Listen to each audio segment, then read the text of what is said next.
Hello. This time I'm gonna do a review on Hobbit 2, The Desolation of Smaug.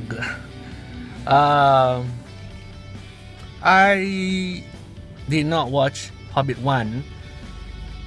I will tell you why at the end of the video, but I was fortunate enough to join my friend to see Hobbit 2.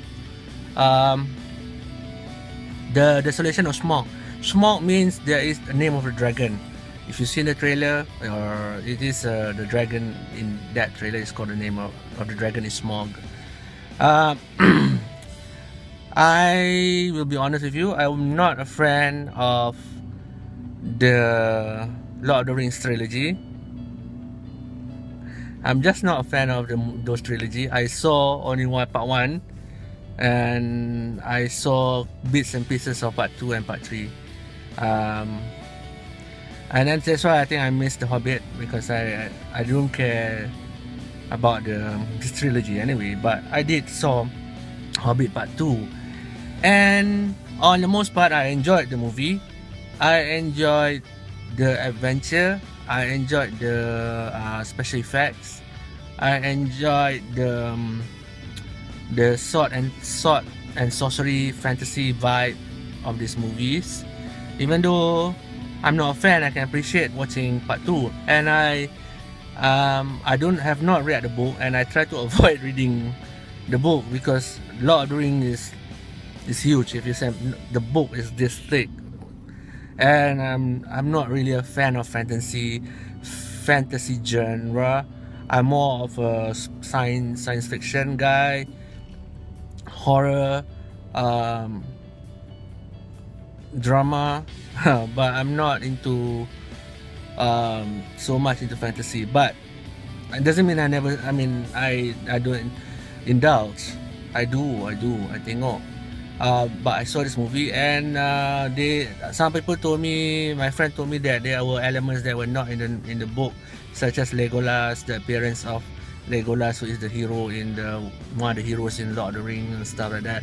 And I have to be honest with you, the parts that I love is the appearance of Legolas, the elves. I love the elves, and I love there was a female elf here, which is played by Evangeline Lilly. I think she played in the actress in Host, in Lost. Sorry about Host. Evangeline Lilly is an elf, and I love her. I like her. She's cute, so that's a bonus. I love the parts of where Smaug appeared, on screen, the dragon, and I love those parts. I love the dragon when the dragon showed up, and the dragon is CGI, but it was very well made, and I really enjoyed that part when he was chasing the dwarves and the Hobbit and stuff like that. Those parts excellent. What else? Okay, there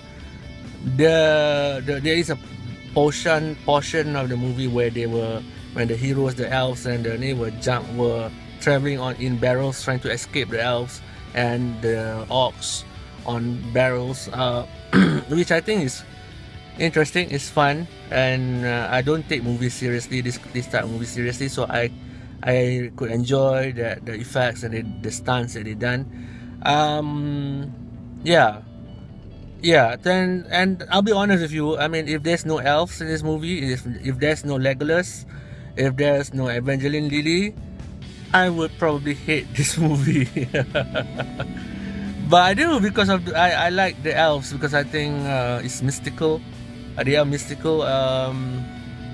There is their way they carry themselves, and the elves are one of the reasons why I kind of tolerated Lord of the Rings movies in the past, the trilogy, even though I only saw bits and pieces. And believe it or not, it won't come as a surprise that only bits and pieces that I watched from the trilogy, Lord of the Rings trilogy, are the elves part, because I think I like that. I like the elves.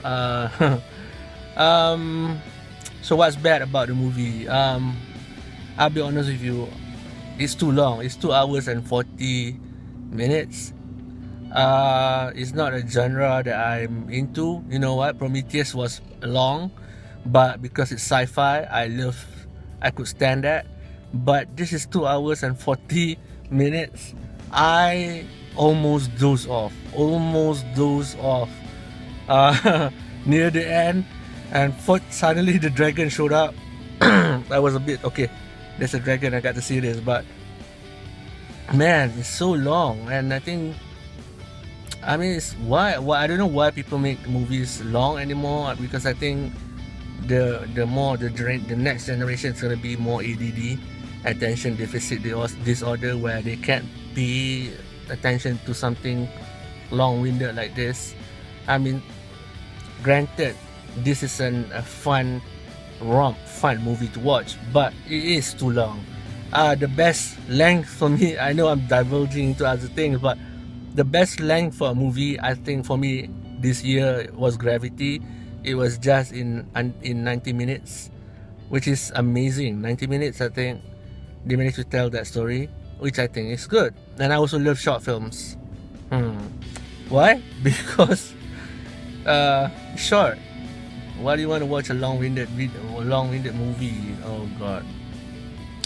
So that's my review of Desolation of Smaug. Did I miss anything? I told you about what I liked about the movie, what I didn't like about the movie. Oh yeah, why did I skip Hobbit 1?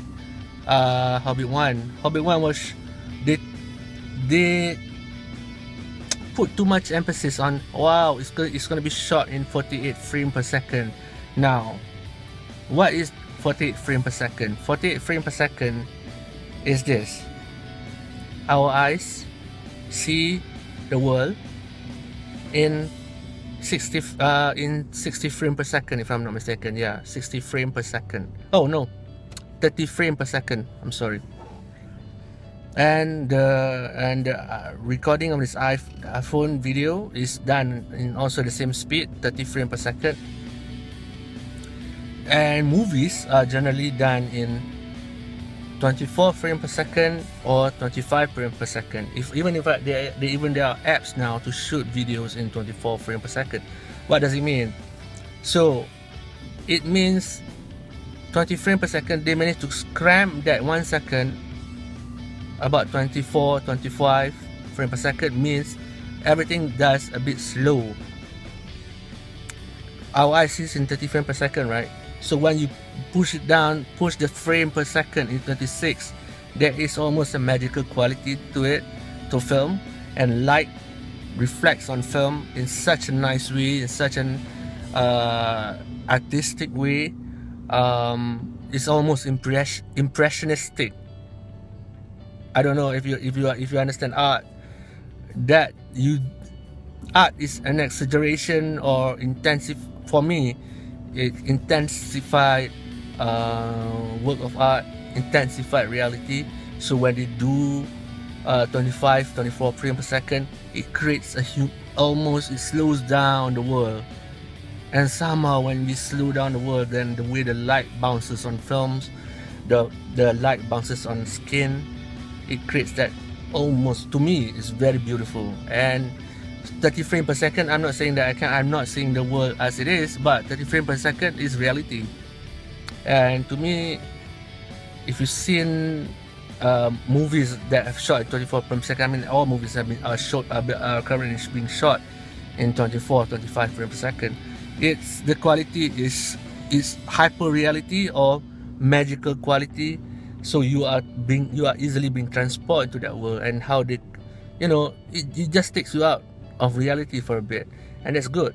Now when they shoot this in 48 frames per second, the first Hobbit, it was too intense, because then you see everything. There's no magic to it. If you've seen the part 1, I don't know whether you can agree with me, but there's no magic to it, because everything looks so hyper real. You can see the makeup, you can see the set. It looks so set, because when you do 48, I think when you do 30, the light just goes in and just bounce off everything. It doesn't hide anything. So the makeup, you can see the makeup, you can see the set, you can see when they shot it in the room, you can see the pictures.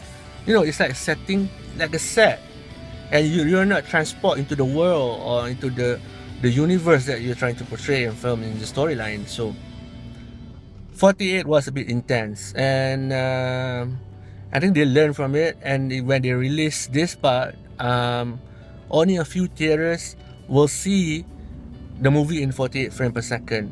Most of us will see in 24, because they did this concept. They shoot the Hobbit movie in one go. They were shooting it from part 1 to part 3, I think, in one go. So they were shooting it in 48 frames per second, so they can't do anything about it. But like, and true enough, when they shoot the film in 24 frames per second, when they release it in 24 frames per second, even though they shot it in 48, right? When they slowed down the film, it becomes magical again. I saw this movie I have friends in the UK who's a movie reviewer also, and he saw it 48 and he saw it 24, the same movie.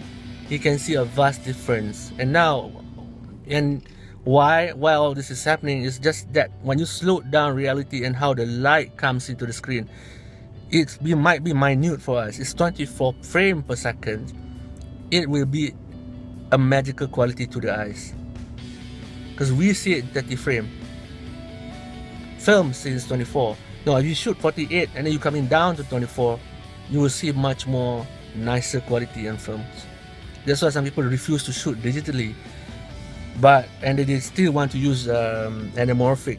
And I understand why they want to shoot anamorphic, because how the light bounces on film is different how the light bounces on digital. But nowadays there are some digital cameras, and even the iPhone, you can shoot films.